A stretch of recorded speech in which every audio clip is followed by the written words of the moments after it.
Gentlemen, please be seated. It's my pleasure to welcome you and to introduce the President for the announcement he is about to make. Before I do so, I want to single out for special thanks on the part of all who worked on this, the Secretary of Commerce, Ron Brown, who headed the Trade Promotion Coordinating Council that has produced this report. He's done an outstanding job. And this is an example of how problems can be solved by bringing together a lot of different programs and departments all working on the same thing but interfering with each other, getting in each other's way, duplicating the work that others are doing. This is establishing one-stop shopping. It is in keeping with the National Performance Review's emphasis on a government that works better and costs less and is customer friendly. Yesterday I was in California, in Orange County, at the headquarters of AST Computers, one of many dynamic computer companies in our nation. This one happens to be the fourth largest in America. And the number one thing they were concerned about was export controls. I told them that the President was going to have something they'd be interested in today.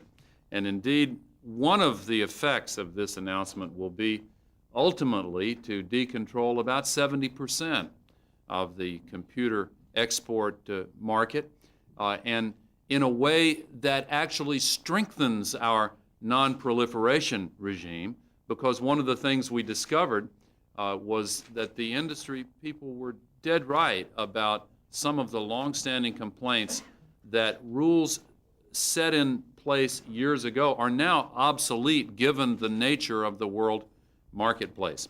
Throughout last year's campaign, President Clinton and I talked to people in high-tech industries and told them that we were bound and determined to get a government policy that is sensible, up-to-date, and works in partnership with our exporting industries. This is going to have a unified promotion budget, a way of measuring how the money is spent, measuring the performance, and measuring the success.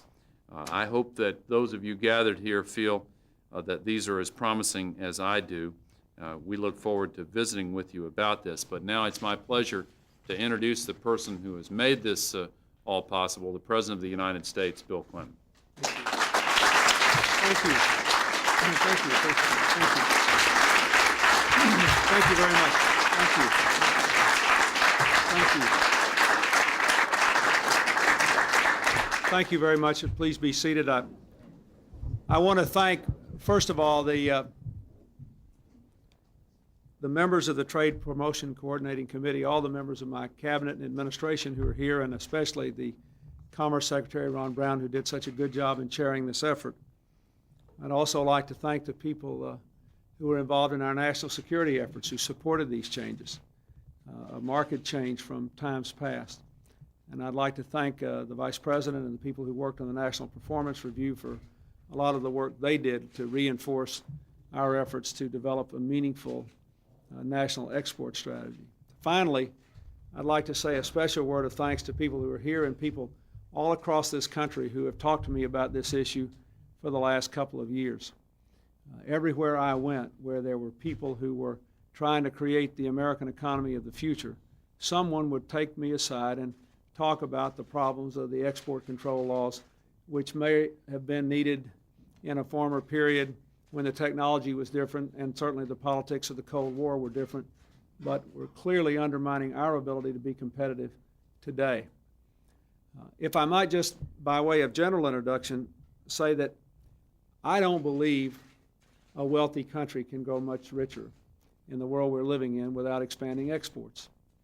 I don't believe you can create jobs, and I'm absolutely convinced you can't change the job mix, which is something we have to do in America with so many people stuck in jobs that have had flat or declining real wages.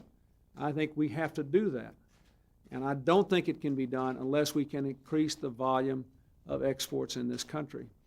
And therefore, I have wanted to have a new export strategy that would deal with a whole range of issues and that would galvanize the energy, the imagination of the American private sector, not only those who are waiting to export now and just held back by laws, but those that we need to go out and cultivate, especially small and medium-sized businesses that could be active in international markets. Their counterparts in other countries are active, but because of the system, or if you will, the lack of the system that we have had in the past, have not been so engaged.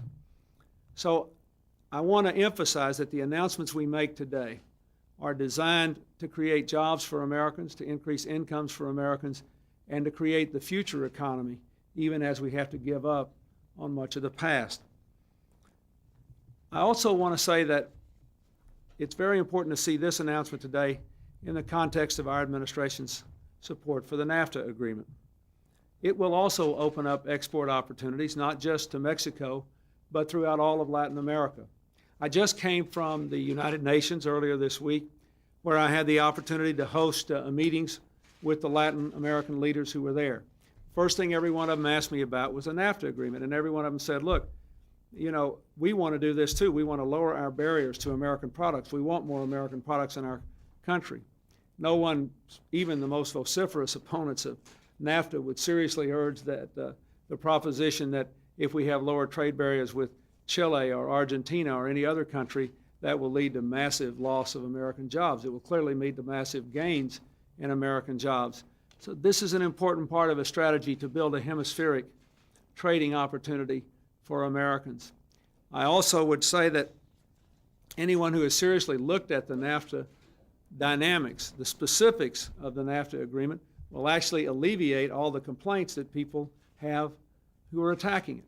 It will raise the cost of labor in Mexico. It will raise the cost of environmental protection in Mexico. It will lower trade barriers in Mexico that are higher than American trade barriers. It will change domestic content rules in ways that will enable us to produce in America, sell in Mexico, and that country with a low per capita income already buys more American products per capita than any country in the world except for Canada. So I think that is a very important point to make. This export strategy we announced today assumes that we have people to sell to. And we have to also keep that in mind. We have to keep reaching out to tear down these barriers, to integrate our economies in ways that benefits Americans. Let me just basically outline in some greater detail the strategy that has been recommended by our council and that the Vice President summarized. As we all know, the export controls in American law today no longer reflect the realities of the economic marketplace or the political realities. The Cold War is over and the technologies have changed dramatically. Therefore, today I am ordering sweeping changes in our export controls that dramatically reduce controls on telecommunications technologies and computers. These reforms will eliminate or greatly reduce controls on $35 billion worth of high-tech products, ultimately 70% of all the computers. This one step alone will decontrol the export of computers, the production of which support today 600,000 American jobs, and now more tomorrow. Let me be clear. As I said at the United Nations earlier this week, I am more concerned about proliferation of weapons of mass destruction than I was when I became president. Every day I have this job, I become more worried about it.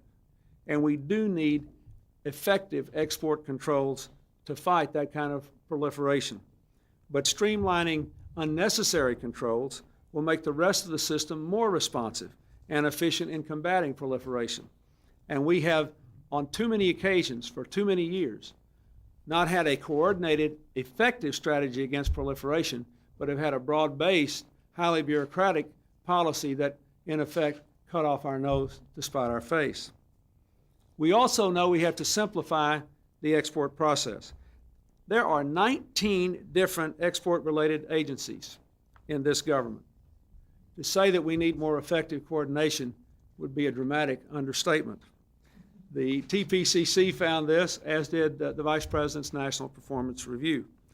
We propose to begin by creating one-stop shops in 4 cities, consolidating all federal export promotion services in one place. And eventually there will be a national network of shops linked together by computer technology. We also want to have one phone number that will serve as an information clearinghouse for any exporter of any size to learn about potential export markets. Now, let me say why I think this is so important. Most of the job growth in America is in small and medium-sized companies. Now, many of those, to be sure, are supplying bigger companies. Many of those are in high-tech areas where they're already attuned to exports, but many of them are basically standalone operations that sell to companies in America and could sell to companies overseas, but don't know how to do it, think it's too much hassle, haven't really figured out the financing, the paperwork, the market opening mechanisms.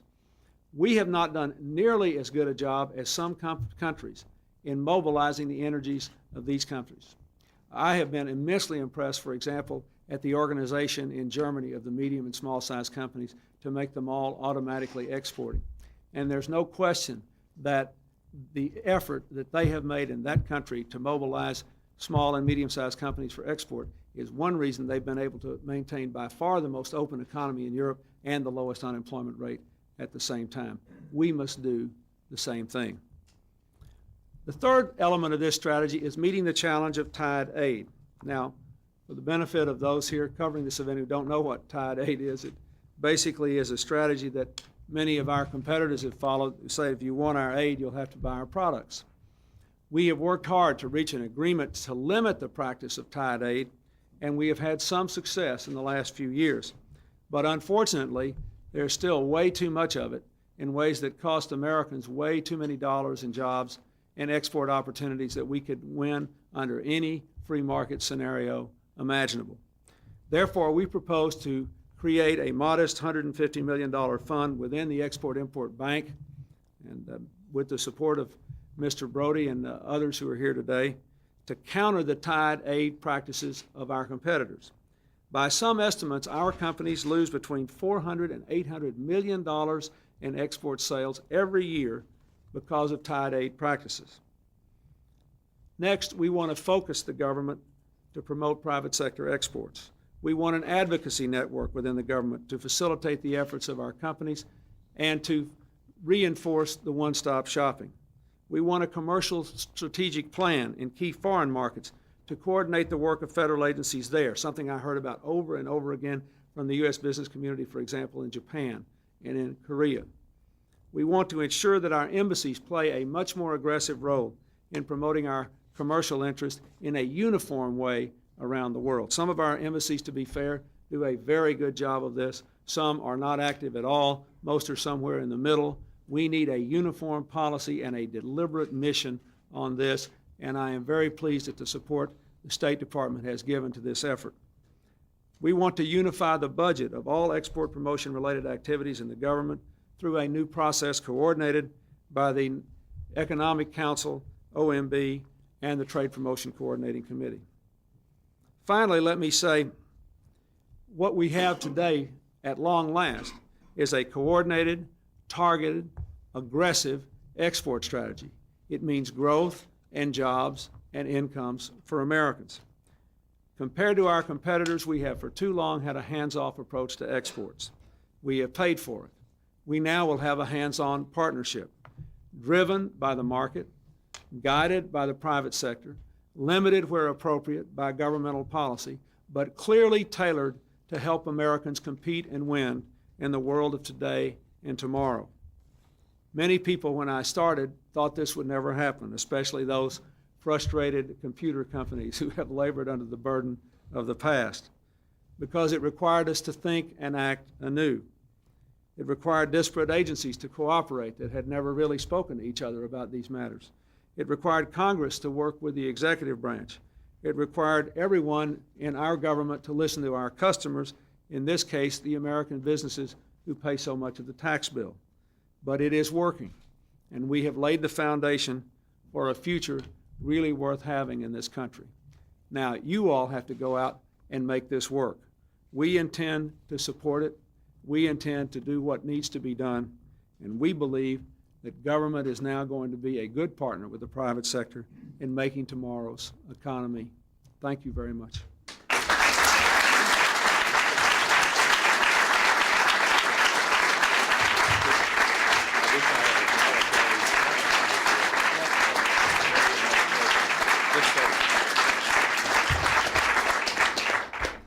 I want to take a question or two, but before I do, since we have a lot of folks from the private sector here, I just want to say that one of the things we have really worked hard on in this government is getting all these government, look at all the cabinet and agency heads we have here.